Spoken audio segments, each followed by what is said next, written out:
1983년도인가요? KBS 생방송 이산 가족을 찾습니다 하는 프로그램이 있었습니다.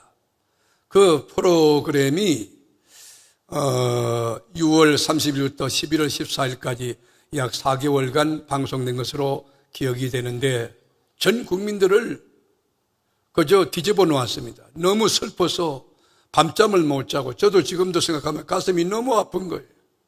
이렇게 분단의 아픔이 너무 심각하구나. 어린 시절에 제가 느낀 것 같아요. 고향이 어딥니까? 그 나와서 이제 인터뷰하는 거예요. 함경 남동리달에 아버지 이름은 뭐요? 개팔자입니다. 엄마 이름은 상팔자입니다. 너 이름은 뭐냐? 예, 분양입니다. 얘야 내가 네 애비다. 아버지!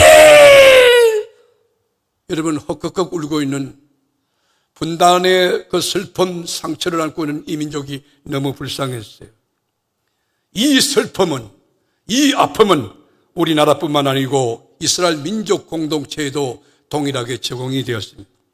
BC 722년에 아수르의 북이스라엘이 멸망하고 BC 580년도에 남쪽 유다가 여러분 바벨론에 멸망합니다. 그리고 1948년도 이스라엘 민족이 독립이 될 때까지 약 2500년 동안 나라 없는 디아스포라 민족이 되어서 이곳저곳 유리방황했습니다. 정말 불쌍한 민족이 되었어요. 가슴 아픈 민족이 되었어요. 올해가 바로 이스라엘 독립 73주년 되는 해입니다. 우리가 세계사를 공부해보면 유태인들의 삶은 정말 고달프고 불쌍했는데 이게 제2차 세계대전 때에 독일의 나치만 그들을 학살한 게 아니에요. 우리가 세계사를 공부해보면 선진 유럽의 국가, 영국, 스페인, 프랑스, 이탈리아 그들도 유태인들을 갖다 마구 학살했고 또 중동이라든지 중앙아시아에 있는 사람들도 유태인 그러면 미워하면서 감옥에 쳐넣고 수용소에 집어넣고 가스실에서 전부 죽였던 것입니다. 그래서 유태인들은 뿌리찾기 운동의 혈안이 됐어요. 내가 누구냐 정체성, 아이덴티티에 대하여 굉장히 관심이 많았고 특별히 족보 이야기에 그들은 시간을 많이 보냈어요. 우리가 누구냐, 내가 누구냐, 네가 누구냐, 아브라함의 후손이다. 우리는 언약의 백성이다. 우리는 하나님의 자녀다 하는 이 아이덴티티를 찾는 데 전력을 다했어요. 비록 우리가 유태인이라는 이 이름 때문에 저 각 나라에서 우리가 처한 그 모든 민족 그 처지에서 이 학대를 당하고 핍박을 당하고 가스실에 끌려가서 비록 죽지만은 우리 후손들은 잘 될 거라는 거예요. 왜냐하면 언약의 자손이기 때문에 우리의 조상 아브라함에게 하나님이 약속한 게 있다는 거예요. 너희 후손은 하늘의 별과 같고 바다의 모래같이 잘 될 것이며 네가 복이 될 것이라고 성경의 예언에 따르고 하는 것입니다. 그래서 성경을 읽어보면 유독 족보 이야기를 많이 언급하고 있는 것을 볼 수 있어요. 창세기도 족보 이야기입니다. 그리고 역대상을 읽어봐도 족보 이야기예요. 마태복음도 족보 이야기입니다. 누가복음도 족보 이야기입니다. 우리가 마태복음 1장 1절에 보면 어떻게 시작합니까?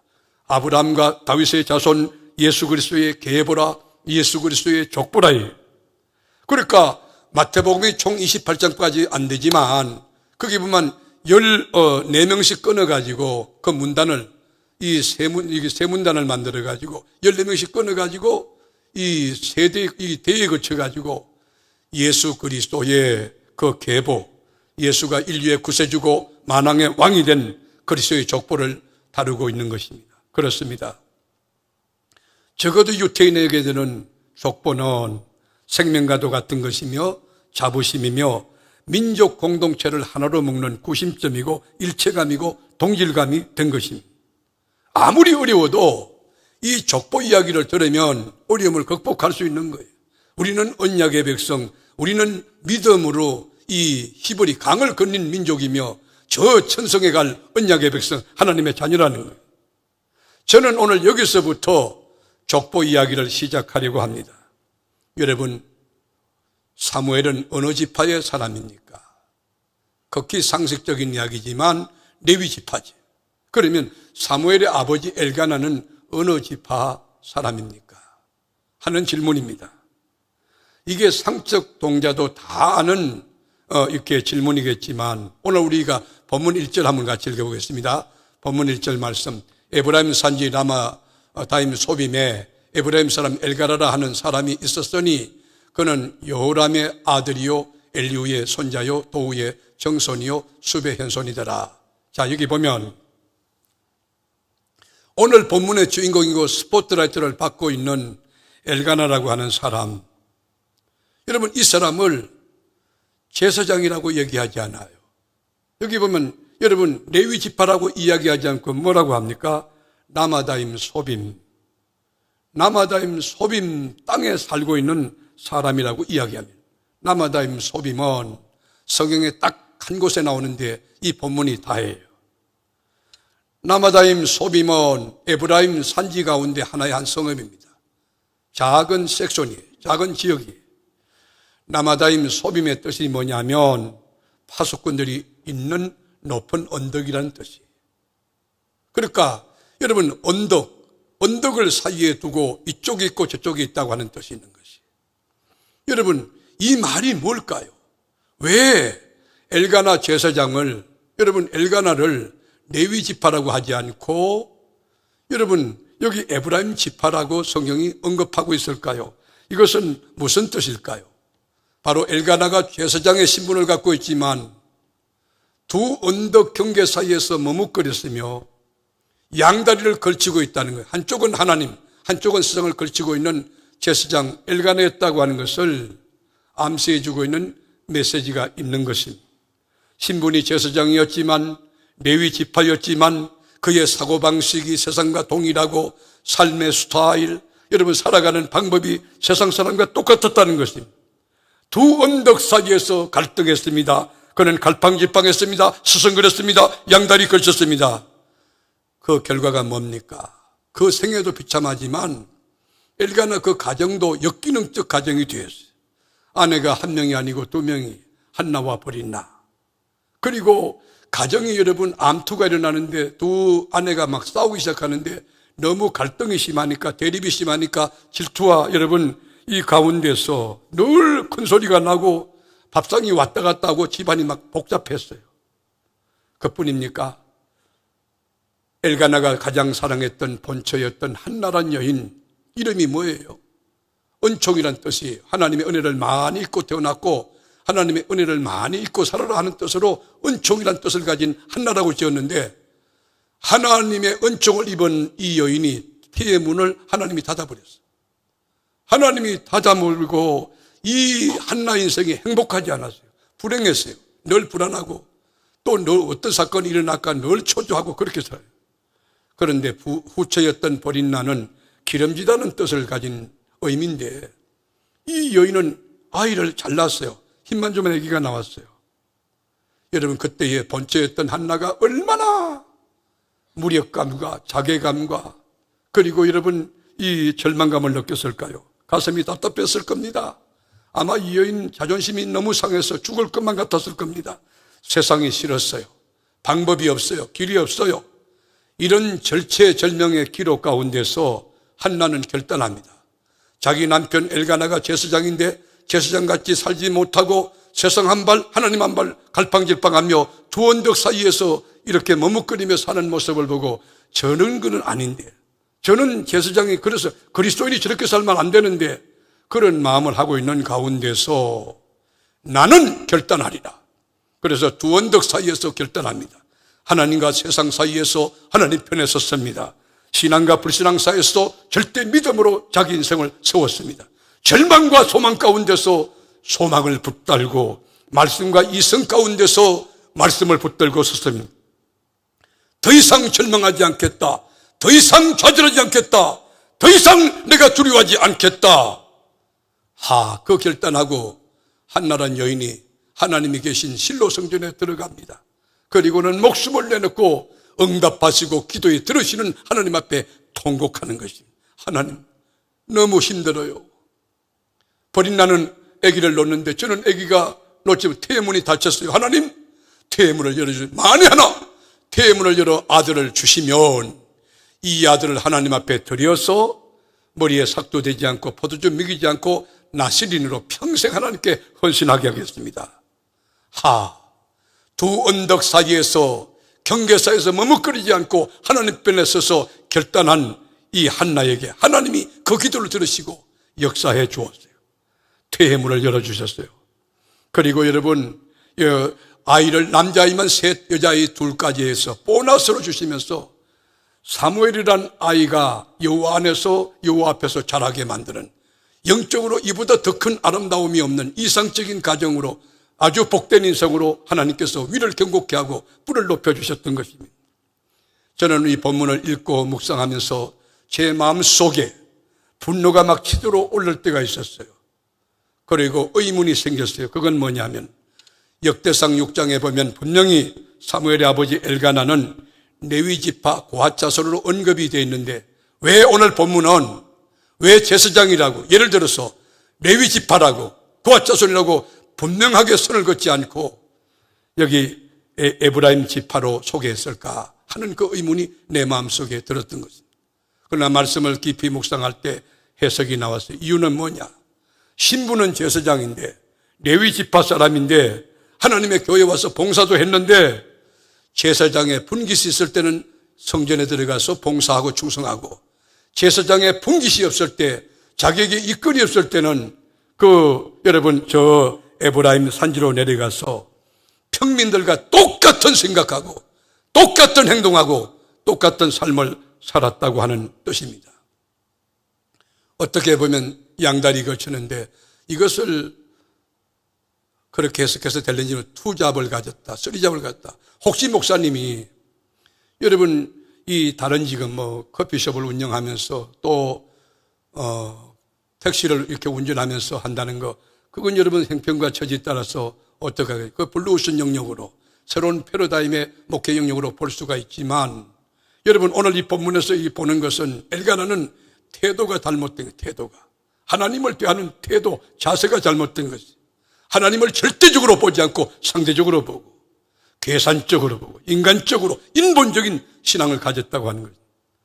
그러므로 그의 본처, 여러분 은총이란 뜻을 가진 한나가 하나님이 태문을 닫았어. 하나님이 닫으시고, 그뿐입니까? 두 아내의 갈등이 일어나는데 늘 치고받고 여러분이 전쟁터요. 가정이 평안하지 않았어요. 우리 한번 보실까요? 사무엘상 1장 6절 성경의 이야기 보겠습니다. 여호와께서 그에게 임신하지 못하게 하심으로. 자, 누가 태문을 닫은 거죠? 누가 임신하지 못하게 하신 거죠? 여기 주어가 누구예요? 여호와께서. 여러분 가정의 여러분 주인이 하나님이 되시길 바랍니다. 하나님이 닫으시면 열자가 없는 거예요. 여호와가 그를 임신하지 못하게 하심으로 그의 적수인 브릿나가 그를 심히 격분하게 하여 괴롭게 하더라. 여러분 태문만 닫은 게 아니에요. 하늘 문이 닫힌 거죠. 그 가운데 브릿나와 한나가 여러분 다투고 격분하고 여러분 서로 싸우고 헐떡고 머리채를 잡고 여러분 복잡한 가정이 되었어요. 왜일까요? 제사장 엘가나가 두 언덕 사이에서 갈등할 때, 머뭇거릴 때에, 양다리 거쳤을 때 사랑하는 아내 한나의 태의 문을 닫으시고 하늘문 닫았다는 거예요. 축복문을 닫았다는 거예요. 응답문을 닫았다는 거예요. 게다가 가정의 불화가 끊임없이 일어나게 되고 막 큰 소리가 나고 밥그릇이 왔다 갔다 하고, 여러분 여인들이 싸울 때 잘 모르겠어요. 아마 제 생각에는 머리채를 쥐고 막 싸웠을 것 같아요. 왜일까요? 엘가나가 두 언덕 사이에서 머뭇거릴 때, 여러분 이 말씀을 저는 사랑하는 교우 여러분에게 제가 고요히 말씀을 드립니다. 점잖하게 말씀을 드립니다.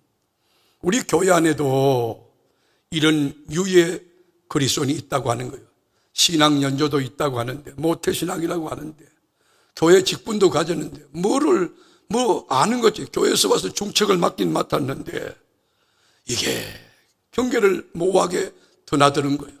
어떨 때는 하나님이 있는 것 같고, 어떨 때는 없는 것 같고, 이게 어떨 때는 하나님 자녀 같고, 어떨 때는 마귀 새끼 같고, 교회 오면 주여 그러고 나가면 나여 그러고, 교회 오면 찬송 부르고 밖에 나가면 유행가 부르고, 이게 주님도 헷갈리게 만드는, 두 언덕 사이에 머뭇거리는 크리스찬이 여기는 없습니까?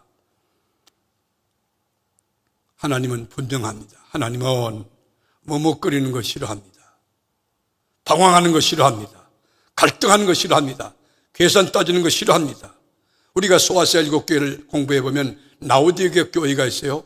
라오디게아 교회에 주님이 하신 말씀이 뭐예요? 네가 차없든지 더없든지 하라는 거예요. 네 신앙이 펄펄 끓는 용나루가 되든지 아예 얼음덩어리 되든지 하라는 거예요. 네가 미온적으로 미지근하면 내가 토하여 내치리라고 그래요. 사랑하는 교우 여러분, 여러분의 신앙이 뜨겁게 되기를 축원한 진리 가운데 예배도 뜨거워야 돼요. 찬송도 뜨겁고요. 기도도 뜨겁고요. 믿음 생활도 뜨거워야 되는 거예요. 고대 히브리어를 공부해 보면 거기 강조법이 발달되지 않았어요. 그러니까 강조법이 발달되지 않았기 때문에 반복법을 대신 강조법으로 대신한 그런 경우가 있어요. 오늘 그래서 본문의 1절에 보면 에브라임 산지라는 단어가 계속 반복해서 소개되고 에브라임 산지. 이 말은 뭐냐면 하나님의 사람 제사장이었던 엘가나가 에브라임 산지를 좋아해서 그곳에 머물렀고 그곳에 사는 주민들과 똑같은 철학, 똑같은 생각, 똑같은 말을 섞고 살고 있다 그런 말이에요. 이것을 하나님이 못마땅하게 여기신다는 메시지를 우리가 여기서 받을 수가 있는 것입니다. 그러나 한나는 이것을 캐치했어요. 하나님이 뭘 싫어하고 뭘 기뻐하는가? 한나는 하나님이 싫어하는 두 언덕 사이에서 머뭇거리는 그리고 서성거리는 이게 아리까리한 이게 혼란스럽게 만드는 양다리 걸치고 있는 엘가나 제사장 그러면 안 된다는 거예요. 장로가 그러면 안 된다는 거예요. 권사가 그러면 안 된다는 거예요. 집사 그러면 안 된다는 거예요. 그런데 한나 그거를 알고 난 뒤에 우리 하나님의 마음을 시원케 하는 정말 하나님의 뜻에 포카트 만드는 기도를 해요. 어떤 기도했나? 우리가 1장 10절 11절 보겠습니다. 한나가 마음이 괴로워서 여호와께 기도하고. 여러분 보세요. 여러분 통에 자복하는 그 괴로움, 가슴 찢는 아픔이 있는 거예요. 마음이 괴로워서 여호와께 기도하고 통곡하며 서원하여 이르되, 서원하는 거예요. 만군의 여호와여, 만일 주의 여종의 고통을 돌아보시고 나를 기억하사 주의 여종을 잊지 아니하시고 주의 여종에게 아들을 주시면, 조건절이죠, 내가 그의 평생의 그를 여호와께 드리고 하나님께 평생 드리겠다는 거예요. 어떻게 얻은 아들인데 하나님께 드립니까? 그 아들에게 머리에 삭도를 대지 않겠다고 약속하는 거예요. 하나님은 이 기도를 귀하게 보신 거예요. 두 언덕 사이에서 머뭇거리는 방황하는 엘가나와 다르게 하나님께 내 아들을, 내 생명보다 더 귀한 이 아들을 온전히 나신으로 바치겠습니다. 하나님을 기뻐하게 하는 결단의 기도, 하나님 편에 선 믿음의 기도를 드렸던 것입니다. 여러분, 레위인이 뭡니까? 하나님의 영광을 위해서 헌신하는 사람, 하나님의 교회에서 수종드는 사람, 하나님의 백성들을 섬기는 사람 아닙니까? 레위인이 하나님 말씀으로 무장되고 하나님 편에 딱 서서 죽으면 죽으리라, 그 결단이 되어야 되지. 사명으로 무장되어 진리를 위해서 내 목숨 내놓으리라 결단이 되어야 되지요. 한나는 남편 엘가나, 자기 남편이지만 저렇게 살면 안 된다는 걸 알았어요. 이 사람이 정말로 그리스도인인지, 정말 집사인지, 정말로 권사인지, 정말 장로인지, 이게 정말 그런지. 하나님과 세상 사이에서 왔다 갔다 방황하고 갈등을 겪는 이 엘가나의 모습을 보면서 살아왔습니다. 저 사람이 제사장인가 평민인가? 저 사람이 크리스찬인가? 난 크리스찬인가? 저 사람이 집사님인가? 잡사인가? 저 사람이 하나님의 자녀인가? 마귀 자녀인가? 그래서 여러분, 하나님 결단한 것입니다. 내 아들은 하나님 앞에 반듯하게 올곧게 일평생 하나님 앞에 나신으로 헌신하도록 하겠습니다. 그럴 때요, 하나님이 그거를 기뻐하셨어요. 그리고 대박이 났어요. 어떤 대박이 났느냐고요? 하늘문이 열렸어요. 축복문이 열렸어요. 우리가 2장 21절 같이 보겠습니다. 여호와께서 한나를 돌보시사. 자, 여기 돌보시사 하는 말은 영어로 말하면 비지터, 방문했다 그 말이에요. 그냥 일시로 방문한 게 아니에요. 하나님이 너무 귀해서 아예 계획적으로 방문한 거예요. 오늘 산부 예배 참여한 사랑하는 교우 여러분, 온라인으로 예배하는 여러분의 지금 입장 처지가 교회 주차장에서 드라이브인 워십으로 드리는 그곳에서 하나님의 방문이 있기를 축원한, 하나님이 돌아보셨다, 방문했다는 거예요. 하나님의 비지트. 그로 하여금 임신하여, 임신이 뭐예요? 여러분 돌아보시고 피의 문을 열은 거예요. 하늘 문을 열어준 거예요. 그리고 세 아들과 두 딸을 낳게 했다. 이 보너스예요, 보너스. 그리고 아이 사무엘은 여호와 앞에서 자라니라. 저는 이 말씀 보면서요, 이야, 두 언덕 사이에서 머뭇거리다가 결단하고 하나님 앞에 설 때에 하나님의 보상이 너무 크고 너무 귀하구나. 먼저는 한나를 돌보셨다. 하나님이 방문하셨다는 거예요. 그러다가 태문을 열어서 아들 하나도 없을 때 3명의 아들, 2명의 딸을 주고, 여러분, 그리고 사무엘은 여호와 앞에서 자라니라. 여러분 자녀가 지금 어디 있습니까? 하나님 앞에서 자라고 있습니까? 세상에서 자라고 있습니까? 뭐 인문학, 사회과학, 뭐 스카이 출신이라고? 그건 참고사항이 하나님 앞에서 자라는 자녀가 되도록 우리가 얼마나 우려야 될지, 하나님 앞에 한나처럼 얼마나 통곡해야 될지, 얼마나 가슴을 깨고 눈물로 부르짖어야 될지 여러분 기억해야 됩니다. 하나님 앞에서 자랐던 사무엘, 여러분 성경에서 주목하는 인물이 되는데, 여러분 성경에서 칭찬해도 극찬합니다. 사무엘의 말은 땅에 떨어지지 않고 다 이름을 받습니다. VIP 인물이 됩니다. 사랑하는 교우 여러분에게 제가 도전하고 묻습니다. 여러분은 오늘 아침 담임 목사를 통해서 두 언덕 사이에서 머뭇거리는 제사장 엘가나에 대한 이야기를 들으며 어떤 생각을 하고 계십니까? 엘가나가 어리석어 보입니까? 바보스러워 보입니까? 정말 이게 멍청같이 보입니까? 이 엘가나가 21세기 오늘을 살아가는 나와 여러분의 모습은 아닙니까? 세상 이야기는 빠꾸미처럼 듣고 하나님의 말씀이라는 기준을 내던져버리고 군인이 총각칼을 내던지고 헬멧을 던져버리는 정체성도 없는 그런 그리스도는 아닙니까? 우리의 기준은 하나님입니다. 우리의 신앙의 여러분 텍스트는 성경입니다. 말씀을 붙들고 죽으면 죽으리라. 홍해 속에 들어갈 때 홍해는 갈라지게 될 것이고 난공불락의 여리고는 무너지게 될 것이고 하나님의 영광이 드러나게 될 것이고 하나님이 이름이 높이 찬양을 받게 될 것입니다. 이제 이 시간은 결단해야 됩니다. 여러분 세상과 하나님 사이에서 지금 방황하고 있습니까? 갈등하고 있습니까? 자충우돌하고 있습니까? 머뭇거리고 있습니까? 엘가나가 제사장이었지만 레위지파였지만 그러나 성경은 그를 제사장이라고 부르기에 주저하는 것 같습니다. 부끄러워하는 것 같습니다. 에브라임 산지 사람이라고. 저게 성경은 그래서 에브라임 산지라고 표하고 있는지 모르겠습니다. 목사는 목사다워야 합니다. 장로는 장로다워야 합니다. 권사는 권사다워야 합니다. 그리스도인은 그리스도인다워야 합니다. 우리가 사도행전 20장을 읽어보면 사도 바울이 드로아에서 마지막 고별 설교합니다. 여러분 고별 설교할 때에 많은 성도들이 모여서 1, 2, 3층이 꽉 찼어요. 그런데 여러분 영혼을 사랑하는 바울이 말씀을 막 진하게 뜨겁게 전하다 보니 말씀에 붙들리고 성경에 붙들려서 시간 가는 줄 모르니까 한밤중이 되었어요. 말씀을 계속 강론하는데 젊은 청년이 자기 젊음을 가신하고 창문에 걸쳐 앉은 거예요. 여러분 경계에 걸쳐 앉아서 자기 젊음을 믿고 괜찮다는 거 뜨겁다는 거예요. 그러다가 일순간 깜빡 졸다가 떨어져 가지고 교회가 여러분 시끌벅글 교회가 야단법석이 났어요. 여러분 왜 교회를 소동시켰습니까? 창문에 걸쳐 앉아 있기 때문에. 베드로가 왜 시험에 들었습니까? 멀찍이 주님을 쫓아가다가 여러분 시험에 들었던 것입니다. 오늘 여러분 엘가나가 왜 제사장이라고 레위지파라고 성경이 떳떳하게 이야기해주고 있지 않습니까? 그는 에브라임 지파 사람이라고. 그는 두 경계 사이에서 언덕 사이에서 머뭇거렸기 때문인 것입니다. 오늘날도 예수를 믿는다고 하지만 경계를 이렇게 모호하게 넘나드는 사람이 너무 많습니다. 이 사람이 진정 그리스도인인가? 이 사람이 정말 하나님을 만난 사람인가? 전인격적으로 주님을 체험하는가? 성령 안에 거하고 말씀 안에 붙들린 사람인가? 하나님을 정말 안다고 하면, 하나님을 정말 믿는다고 하면, 하나님께 붙들렸다고 하면 주님을 사랑할 텐데, 주님을 사랑할 텐데, 주님의 몸을, 주의 몸된 교회를 사랑할 텐데, 주의 종들을 사랑할 텐데, 이 목장을 사랑할 텐데, 기관과 교구를 사랑할 텐데, 하나님의 이한 일들을 사랑할 텐데. 여러분 코로나 때라고 해서 밥 안 먹습니까? 직장 안 나갑니까?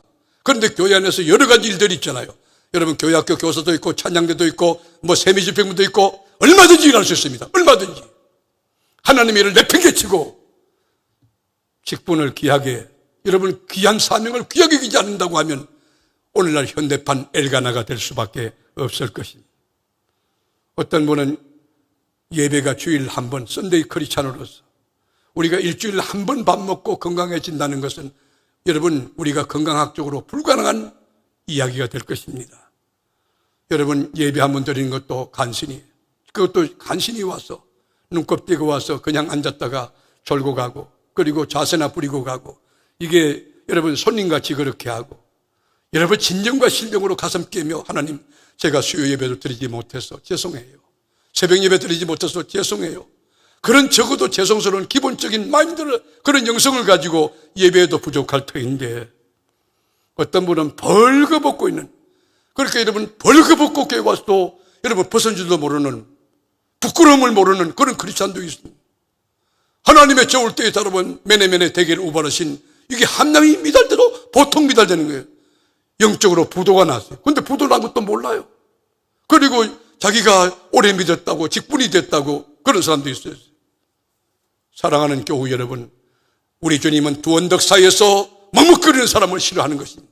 하나님 안에 들어올 수 있기를 주의 이름으로 건면하고 축복합니다. 예수 안에 거하세요. 포도나무 되는 주님 안에 거하세요. 진리 안에 거하세요. 예수 안에 들어와야 삽니다. 말씀을 들어야 삽니다. 말씀 안에 거해야 열매 맺을 수 있습니다. 승리할 수 있습니다. 그래서 사도 바울의 인생 철학은 분명합니다. 로마서 14장 8절에 보면 우리가 살아도 주를 위하여 살고 죽어도 주를 위하여 죽나니, 살아도 주를 위하여 죽고 살고 죽어도 주를 위하여 죽네. 살면 주일하고 죽으면 천국 간다. 그렇지 않습니까? 저는 코로나 사태가 벌어지고 난 뒤에 정부도 경험이 없으니까 갈팡질팡했고, 한국교회도 여러분 법을 지키려고 부단히 노력했지만 어쩔 수 없었고 최선을 다해요. 최선을. 그럴 때 저는 생각했어요. 예배는 생명인데 이 거룩한 예배를, 방법은 다르지만 그때는 온라인 예배 이런 것들도 익숙하지 않을 때였어요. 2년 전이니까 너무 힘들었어요. 밤잠을 자지 못하고 성도 생각하면 잠이 오지 않아요. 너무 가슴이 아파가지고 눈물만 나는 게, 눈물만. 그래서 제가 이렇게 생각했어요. 내가 순교하면 어떨까? 코로나 때문에 순교하는 게 아니고 예배 때문에, 믿음 때문에. 저는 그래요. 교육자 회의할 때 내가 순교할 각오인데 여러분 어떻습니까? 물어보고. 우리가 살아도 주를 위하여 살고 죽어도 주를 위하여 죽나니 그러므로 사나 죽으나 우리가 주의 것이로다. 할렐루야! 사나 죽으나 주님 것이라는 거예요. 그런 각오된 사람에게 죽음이 무서워요? 무슨 법이 무서워요? 뭐가 무서워? 바울은 로마서 여러분 고린도서 10장 31절에 그런즉 너희가 먹든지 마시든지 무엇을 하든지 다 하나님의 영광을 위하여 하라 그랬어요. 하나님의 영광이 우리 삶의 고울이에요. 여러분 직장이 메인이 아니에요. 메인 잡은 하나님 영광이에요. 사업하든지 공부하든지 목적은 하나님께 영광. 출입해도 여러분 범사에 집을 나가든 교회 집안에 들어오든 간에 하나님의 영광이 깃드는 영광 덩어리가 될 수 있기를 주님의 이름으로 축복합니다. 어제도 제가 감사한 게 날씨가 많이 더웠어요. 8시 넘어서 전화가 들어왔어요. 목사님, 제가 신방하다 이제 퇴근합니다. 우리 목사님이 전화하십니다. 그런데 내 가정이 조금 어려운 가정이라 목사님께서 전화상 건면해 주시면 좋겠습니다. 제가 8시부터 9시 조금 넘기까지 내 가정 일일이 상담하고 전화를 했어요. 그분들은 병원에 입원해서 수술해가지고 이제 좀 위험한 가운데 있거나 수술 대기 중에 있는 그런 분들이었어요. 제가 그 전화를 다 하고 난 뒤에 저도 뭐 땀이 흠뻑 젖지. 그 목사님에게 너무 고마워요. 아, 정말 영혼을 사랑하는 마음이 대단하구나. 토요일 날 이 늦은 시간까지 일찍 퇴근하라고 그렇게 당부하고 그랬음에도 불구하고 자원해서 기쁜 마음으로 이렇게 헌신하는구나. 여러분, 하나님의 일은 해도 해도 끝이 없는 것 같아요. 하나님 편에 들어온다는 거, 하나님 안에 선다는 게 얼마나 귀한 건가. 우리가 초대교회를 공부해보면 박해와 핍박이 여러분 기본이지. 예수 믿는다는 게 뭐예요? 말투서 정인되는 것은 순교자라는 뜻이에요. 예수 믿는 자체는 목숨을 내놓고 순교하는 거예요. 그런데 베드로가 예수를 만난 거예요. 어떤 예수? 부활하신 예수. 죽음에서 사망에서 깨뜨리고 부활한 예수. 그러니까 나 예수 만났다는 거예요. 부활한 예수 봤다는 거예요.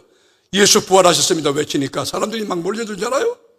그래서 고발이 됐어요. 산헤드린 공의원 앞에 여러분 신문 받으러 섭니다. 그때 대제사장이 안나스와 그리고 장로들과 서기관들이 있는 데서 여러분 산헤드린 공의원들이 협박과 공갈하는 거예요. 다시 복음 전하면 지도세도 모르게 죽이겠다고. 그때 여러분 이 베드로가 그러냐고 죽이면 안 되지요. 그래서 꼬리를 내렸나요? 베드로 그렇지 않았어요.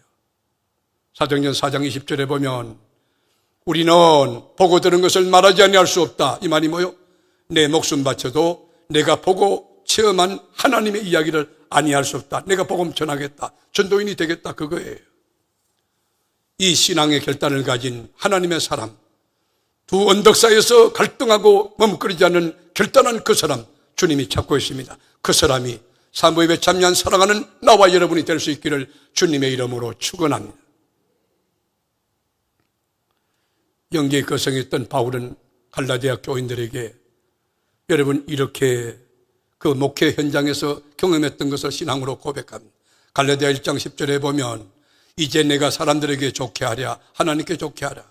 여러분 목회라고 하는 건 하나님 편에 딱 서야 되는데 그러면 교인들이 너무 힘들어하는 거예요. 재직들이 힘들어하고 막 이분들이 힘들어하는 거예요. 하나님을 기쁘시게 하려고 하면 힘들어하는 거예요. 복음에 서면 그래요.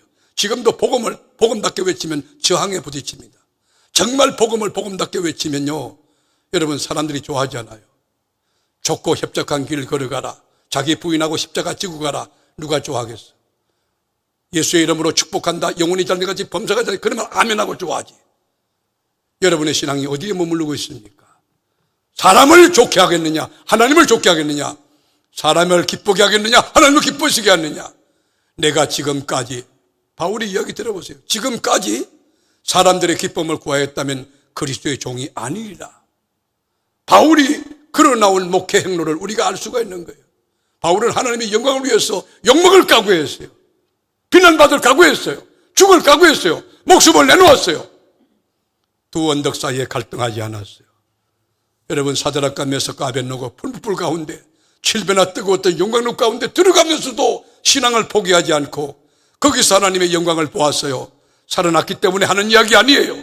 죽었을지라도 그는 잘한 것입니다. 다니엘 믿음을 지키다가 느부갓네살 왕이 왕권을 동원해서 공권력을 동원해서 느부갓네살 신상을 만들어 놓고 금시적에 전하라. 다른 신은 전하면 안 된다. 그러면 사형이다. 사족을 쓰게 전한다. 알고도 왕의 조서에 의인이 지킨 것을 알고도 그는 자기 입에 들어가 여러분 창문을 열어놓고 공개적으로 예루살렘 창을 향하여 무슨 얘기예요? 나는 크리스찬이다! 하루 3번씩 기도했다는 거예요. 이런 영적인 담대함이 우리 크리스찬에게 있어야 돼요. 여러분 예수 믿습니까? 나는 크리스찬이라고 직장에 가서 당당히 말씀하기 바라고 나 어제 교회 갔다 왔다고 분명히 말씀할 수 있기 바라고 왜 비굴하게 믿습니까? 왜 비굴합니까? 나 크리스찬이라고 여러분 고백해야 되지 않습니까? 나 어제 교회 갔다 왔다. 우리 교회 가니까 사회적 거리 두고 방역 절제 지키고 마스크 쓰고 예배드렸다. 교회가 청와대보다 더 안전하다. 왜 못합니까? 왜 당당하지 못합니까? 나는 한국교회가 너무 자랑스러워요. 한국교회는 정말 모범적인 여러분 이 공동체 같아요. 여호수아 보세요. 가나안 땅에 들어갔을 때 애굽에서 섬겼던 우상들 그뿐인가요? 아모리 족속의 우상을 섬기고 있는 그 민족을 바라보면서 여호수아가 막 가슴이 아파서 뭐라고 합니까? 너희들 마음대로 해라. 오직 나와 내 집은 여호와만 섬기겠다 결단하지 않습니까? 말씀을 결론 맺으려 합니다. 사랑하는 교우 여러분께 질문 던집니다. 지금 여러분 어디에 서 계세요? 두 언덕 사이에 어디입니까? 하나님 아닙니까? 하나님 바뀝니까? 진리 아닙니까? 진리 바뀝니까? 믿음입니까? 믿음 바뀝니까? 여러분 이것저것 돌아다니면서 이것 얻어먹고 저거 얻어먹고 옅어지고 젖어지고 그런 거 말고 우리의 스탠다드는 하나님의 말씀이 우리 신앙의 기준은 하나님의 말씀이 신학의 텍스트는 말씀이 하나님 편에 서 계십니까? 아니면 세상입니까? 믿음입니까? 불신앙입니까? 진리 말씀입니까? 인간의 발달된 이성입니까? 여러분 예배 안에 있습니까? 모든 예배 귀하게 여기고 예배 안에 있습니까? 예배를 여러분 아무렇게 여기고 함부로 예배 빠지는 것을 아무렇게 생각하고 그러진 않습니까? 우리 주님은 사람을 찾습니다.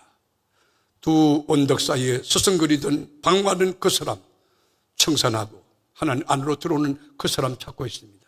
그 사람이 바로 사모예배에 참여한 온라인으로 동참하는 교우 여러분 한 분 한 분이 다 될 수 있기를 예수의 이름으로 축복합니다.